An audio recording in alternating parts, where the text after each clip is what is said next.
नमस्कार, मैं उदय चौहान और आप देख रहे हैं आई इंडिया। मैं हूं पंकज सिंह गौर।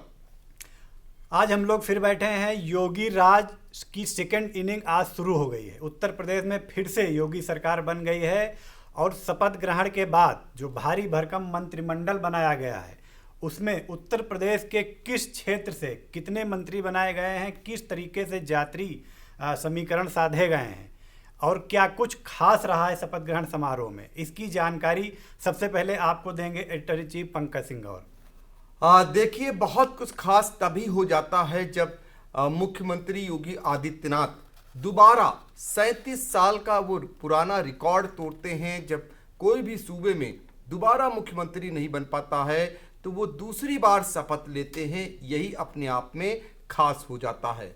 और आपको बता दें कि इकोना स्टेडियम, जहां पर हजारों की संख्या में, ये बताया जा रहा है कि करीब 70,000 लोग आज साक्षी बने हैं दोबारा योगी मंत्रिमंडल गठन के, जिसमें स्वयं प्रधानमंत्री नरेंद्र मोदी और रक्षा मंत्री राजनाथ सिंह, गृह मंत्री अमित शाह, राष्ट्रीय अध्यक्ष जेपी नड्डा समेत जितने भी भाजपा शासित राज्यों के मुख्यमंत्री हैं और उद्योगपति हैं, इसके अलावा साधु संत और जिलों से बड़े पैमाने पर लोग वहां पर पहुंचे थे।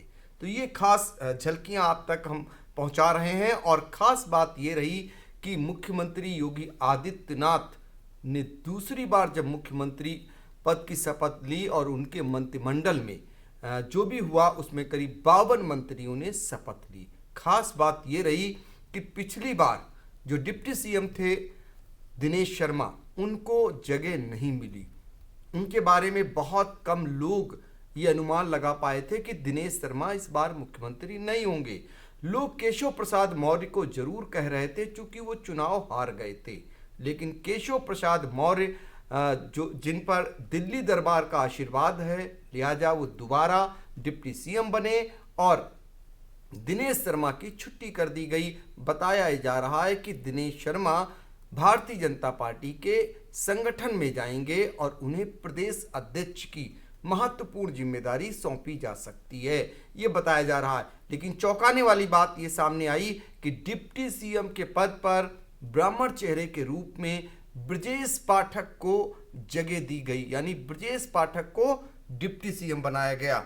ये बहुत बड़ी बात निकल करके आई, ये खास बात आज देखने को मिली। और अगर हम मंत्रियों की बात करें, अलग अलग क्षेत्रों की बात करें, चूंकि भारतीय जनता पार्टी ने उत्तर प्रदेश को 4 क्षेत्रों में बांटकर रखा हुआ है। अगर पश्चिम से चलें, जहां पर भारतीय जनता पार्टी को ये माना जा रहा था कि चुनाव के दौरान वहां पर कमजोर स्थिति में है, लेकिन चुनाव में ऐसा देखने को नहीं मिला, तो पश्चिम के लिए भारतीय जनता पार्टी ने सबसे बड़ा तोहफा दिया। पश्चिम क्षेत्र से 23 मंत्री भारतीय जनता पार्टी ने बनाए, पूर्वांचल से 14 मंत्री और जो मध्य क्षेत्र है वहां से 12 मंत्री। बुंदेलखंड में जरूर सूखे जैसी स्थिति रही, यहां से सिर्फ 4 मंत्री भारतीय जनता पार्टी ने बनाए। जातिगत आधार को अगर मान करके चलें, चूंकि इस बार का जो योगी मंत्रिमंडल माना जा रहा है वो ये माना जा रहा है कि 24 की तैयारी हो रही लोकसभा की। चूंकि लोकसभा चुनाव है 24 में, तो उसमें कोई कोर कसर न बकाया रखा जाए, इसलिए क्षेत्रवार, जातिवार सब चीजों का ध्यान रखा जा रहा है। तो इस बार जो है सवर्ण जो है 21, पिछड़ा वर्ग 20 और दलित वर्ग के 9। और अगर बात करें तो पिछली बार भी मुस्लिम वर्ग का 1 था और सिख वर्ग का 1 मंत्री इस बार भी बनाया गया है। तो इस तरीके से सबका ध्यान रखा है भारतीय जनता पार्टी ने। 5 महिलाओं को मंत्री बनाया गया है, ये बड़ी बात निकल करके आ रही है। और कुल जो सूबे के जिले हैं उनमें सिर्फ 36 जिलों से मंत्रिमंडल में प्रतिनिधित्व मिला है, ये बड़ी जानकारी आपको दी जा रही है। जिन्हें मंत्री बनाया गया है वो ऐसे कितने विधायक हैं जिन्हें मंत्री बनाया गया, ये भी हम आपको जानकारी दे रहे हैं। 39 विधायकों को मंत्री बनाया गया है, 8 जो है एमएलसी मंत्री बनाए गए हैं और 6 ऐसे सदस्य जो मंत्री बनाए गए हैं वो किसी भी सदन के सदस्य नहीं हैं, उन्हें आगे चलकर सदस्य बनना रहेगा। ये बड़ी जानकारी है। और एक सबसे बड़ी जानकारी ये है कि जो प्रधानमंत्री का निर्वाचन क्षेत्र है बनारस, वहां से 3 मंत्री बनाए गए हैं। इसके अलावा आगरा, कानपुर और शाहजहांपुर में भी 3-3 मंत्री बनाए गए हैं। अन्य किसी भी जिले में ऐसा देखने को नहीं मिला है। तो ये महत्वपूर्ण जानकारी निकल करके आ रही थी। अब जो जानना चाह रहे थे लोग, कैबिनेट मंत्री कितने बनाए गए, तो 16 कैबिनेट मंत्री बनाए गए हैं और स्वतंत्र प्रभार जो राज्य मंत्री बनाए गए हैं उनकी संख्या 14 है, जबकि राज्य मंत्री उनकी संख्या 20 है। अगर बात करें नए कितने मंत्री बनाए गए हैं, इस बार नए लोगों को मंत्री पद कितना दिया गया है, तो उनमें 30 ऐसे लोग हैं, ऐसे माननीय हैं जिन्हें पहली बार मंत्रिमंडल में शामिल किया गया है, जबकि 22 जो है पुराने चेहरों को जगह मिली है। ये महत्वपूर्ण जानकारी है। एक चीज और बड़ी जानकारी आपको दे दें कि इसके अलावा अगर बात करें तो ब्राह्मण जो है 7 मंत्री बनाए गए हैं, जबकि क्षत्रिय जो है वो 6 मंत्री बने हैं। ये महत्वपूर्ण जानकारी है। जी बिल्कुल। तो इस बार जो मंत्रिमंडल का गठन हुआ है उनमें कुल 52 सदस्य हैं, 2 डिप्टी सीएम मिला करके, और इसमें जैसा आपने बताया 30 नए चेहरे शामिल किए गए हैं। ये बहुत बड़ी बात है, यानी आधे से ज़्यादा नए चेहरों को जगह दी गई है। तो पुराने जो चेहरे थे उनमें कई दिग्गज भी थे। कितने ऐसे लोग हैं जिनका पत्ता इस बार कटा है? देखिए उदय, सबसे बड़ा जो फेरबदल हुआ है वो डिप्टी सीएम दिनेश शर्मा के रूप में हुआ है। ये चौंकाने वाला फेरबदल है। आज उनकी तस्वीर भी शपथ ग्रहण समारोह के दौरान नहीं दिखाई दे रही थी। दिनेश शर्मा को डिप्टी सीएम पद की दोबारा जो है जिम्मेदारी नहीं मिली है। ये कहा जा रहा है कि उन्हें संगठन में भेजा जाएगा। इसके अलावा 8 बार के मंत्री कानपुर से लगातार जीतते आ रहे सतीश महाना वरिष्ठ मंत्री हैं और काफ़ी सक्रिय रहते थे वृद्धा होने के बावजूद भी, लेकिन उन्हें मंत्री नहीं बनाया गया है। श्रीकांत शर्मा और सिद्धार्थ नाथ सिंह, ये 2 ऐसे चेहरे थे जो ऐसे मंत्री थे पिछले 2017 योगी शासनकाल के, जिन पर पूरी तरीके से केंद्र सरकार का आशीर्वाद था। ये केंद्र की राजनीति करते थे। इनको दोनों को जगह नहीं मिली है, इन्हें मंत्री नहीं बनाया गया है। और एक और कई नाम हैं, जैसे राम नरेश अग्निहोत्री हैं, ये भी मंत्री नहीं बनाए गए। मोहसिन रजा हैं जो पार्टी प्रवक्ता के रूप में अक्सर सामने आते थे, पार्टी के लिए जोर शोर से आवाज उठाते थे, बातें रखते थे, उन्हें भी जगह नहीं मिली है। रमापत शास्त्री पुराने भाजपा के नेता हैं, इनकी भी मंत्री पद से छुट्टी कर दी गई है। और अशोक कटारिया संगठन के आदमी थे और ईमानदार बताए जाते थे, परिवहन विभाग जैसी महत्वपूर्ण जिम्मेदारी निभा रहे थे, इन्हें भी मंत्री नहीं बनाया गया है। इसके अलावा अगर बात करें डॉक्टर महेंद्र सिंह, जिनके लिए कहा जाता था कि वो योगी के सबसे खास मंत्रियों में उनकी गिनती होती थी, जिन्हें केंद्र सरकार का भी आशीर्वाद मिला रहता था, उन्हें भी मंत्री नहीं बनाया गया है। जय प्रताप सिंह, ये मंत्री स्वास्थ्य विभाग के हुआ करते थे, आबकारी विभाग के मंत्री रहे, इनकी भी छुट्टी कर दी गई है। आशुतोष टंडन, बड़ा नाम है लखनऊ का, इनके पिता लालजी टंडन राज्यपाल रहे और भाजपा के वरिष्ठ नेता रहे, कभी अटल बिहारी वाजपेयी के सबसे खास हुआ करते थे, इनको भी मंत्री नहीं बनाया गया है। अगर बात करें नीलकंठ तिवारी और श्री राम चौहान, अतुल गर्ग, पलटू राम, इनको भी कोई जगह नहीं मिली है। ये ऐसे बड़े नाम हैं उदय, जिनको इस बार योगी 2 सरकार में जगह नहीं मिली है। जी बिल्कुल, ये तो बात हो गई मंत्रिमंडल की। अब हम सीतापुर की बात करते हैं। सीतापुर में इस बार 2 विधायकों को मंत्री पद से नवाजा गया है। तो सीतापुर में क्या कुछ खास रहा 2-2 मंत्री मिलने के बाद, और क्या कुछ चुनौतियां रहेंगी? बिल्कुल, सीतापुर के लिए शुक्रवार का दिन खुशियों भरा लेकर के आया, सौगातों भरा रहा। चूंकि 2-2 मंत्री मिले हैं सीतापुर को, जबकि सीतापुर में 9 विधानसभा सीटें हैं और यहाँ पर भाजपा क्लीन स्वीप नहीं कर पाई थी। सिर्फ 1 सीट ऐसी रह गई थी जहाँ भाजपा जीत नहीं पाई। 8 सीटों पर भारतीय जनता पार्टी को विजय मिली, लेकिन ऐसे में 2-2 मंत्री बनाए गए हैं। जातिगत समीकरण को साधा गया हुआ है। पहला सदर से राकेश राठौर गुरु और दूसरा हरगांव से दूसरी बार मंत्री बने सुरेश राही को राज्य मंत्री बनाए गए हैं। दोनों तो ये बड़ी बात निकल करके आई। अब आपको ये भी बता दें कि 2012 विधानसभा चुनाव में जब समाजवादी पार्टी की प्रदेश में सरकार बनी थी, तब भी सीतापुर को 2 मंत्री मिले थे, एक नरेंद्र सिंह वर्मा और दूसरा जो है रामपाल राजवंशी। लेकिन उसके बाद जो है 2017 के जब चुनाव हुए तो समाजवादी पार्टी विजय नहीं पा सकी।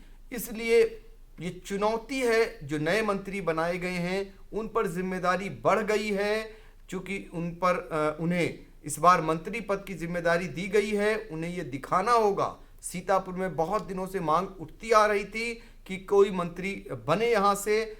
2017 में भारतीय जनता पार्टी से कोई मंत्री नहीं बना था, इस बार मंत्री बने हैं 30 साल बाद। सदर विधानसभा सीट में खासकर लाल बत्ती लौट कर आई है, क्योंकि जब राजेंद्र कुमार गुप्ता वित्त मंत्री हुआ करते थे, उसके बाद बीसूका उपाध्यक्ष बने थे, तब लाल बत्ती सीतापुर सदर सीट पर आई थी, उसके बाद से नहीं आई थी। हाँ, 20 साल पहले राही परिवार में जरूर एक नहीं 2-2 लाल बत्तियां हुआ करती थी।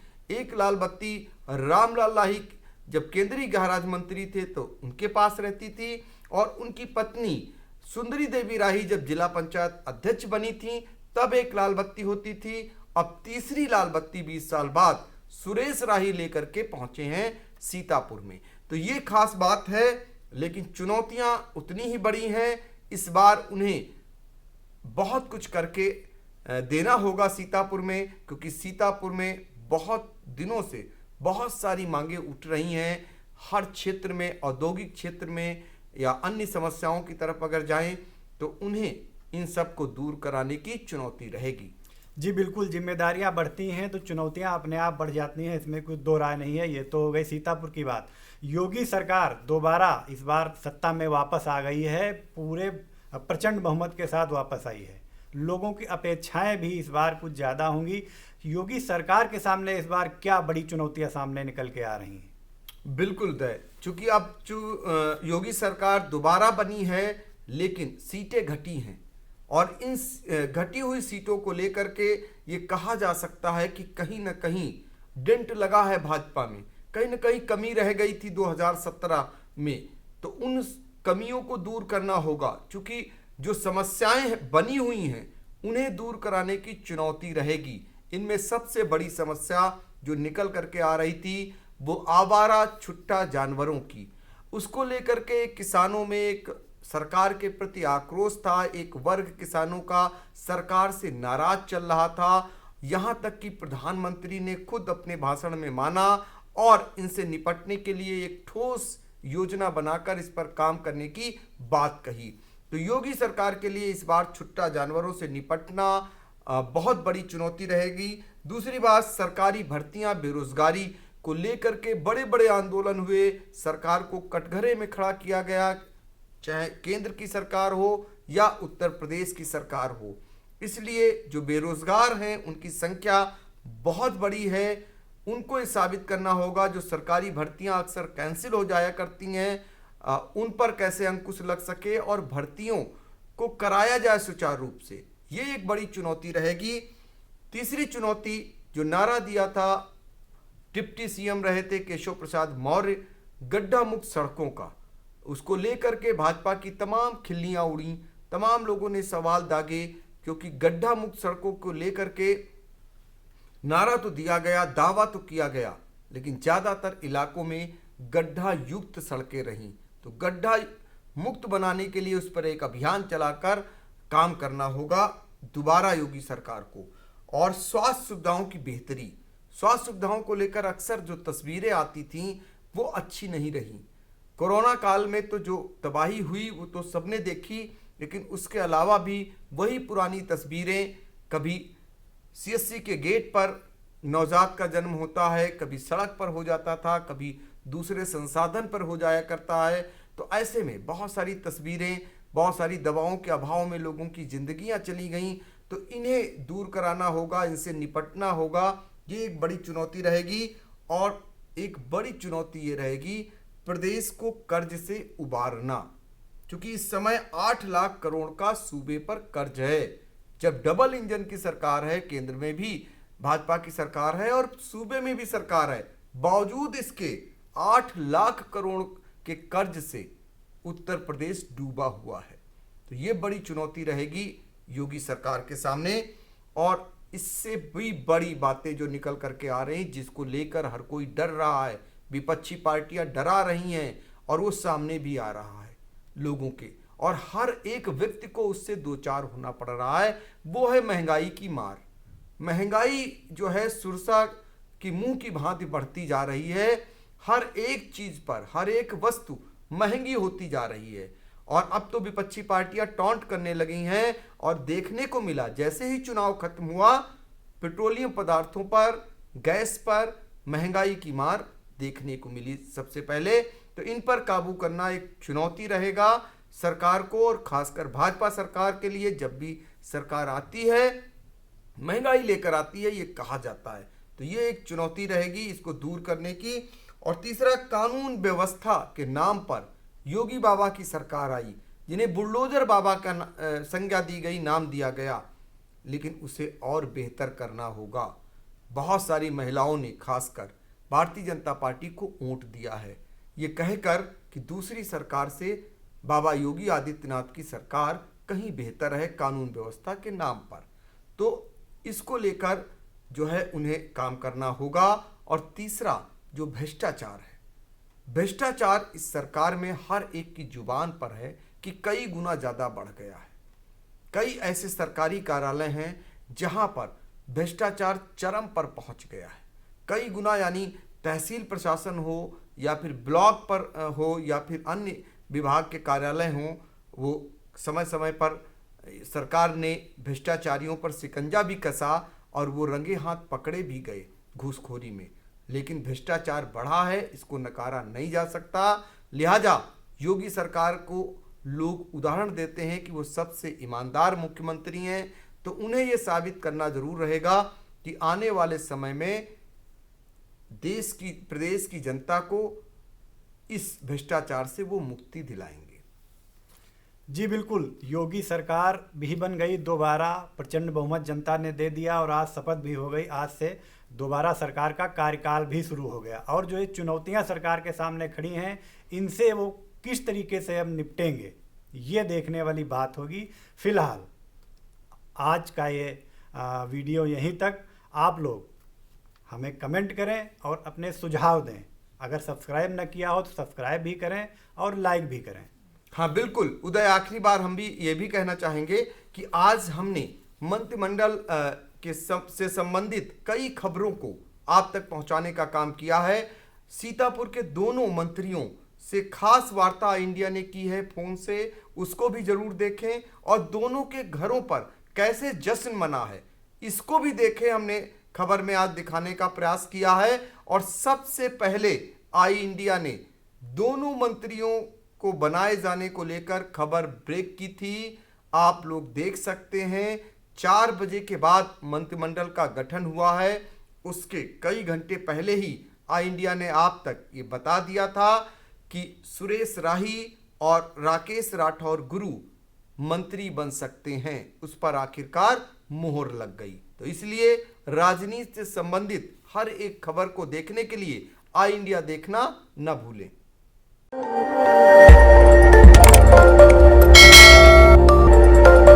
खबर आपकी, नजर हमारी। देखते रहिए आई इंडिया।